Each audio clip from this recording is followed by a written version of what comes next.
Okay, quick video just to show you exactly what you get with this UGREEN Revodok USB hub. I'm going to do some benchmarks of some of these ports a little later on, but just for now, I'm just going to show you exactly what you get there. You can see here, first of all, the construction. It's aluminium construction, it's lovely. 2 HDMI ports, that's probably the main reason you're getting this.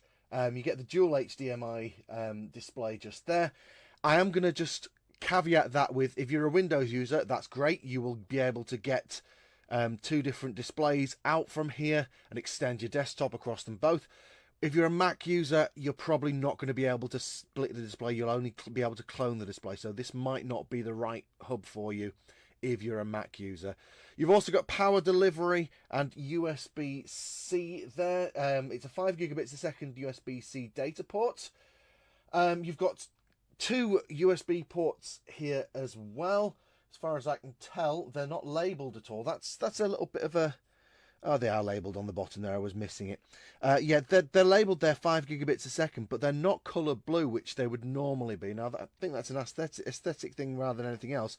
But as I said, I'll be benchmarking that to make sure that they are 5 gigabits a second. And then you've got power delivery on this side as well. Cable length, it's a decent length of cable, 22 centimeters, as you can see there, of usable cable, 24, maybe even 25 if you include the plug on the end. And it feels great. It feels very solid, and everything I've had UGREEN so far has been brilliant. So it's the perfect kind of hub, like basic hub for a laptop.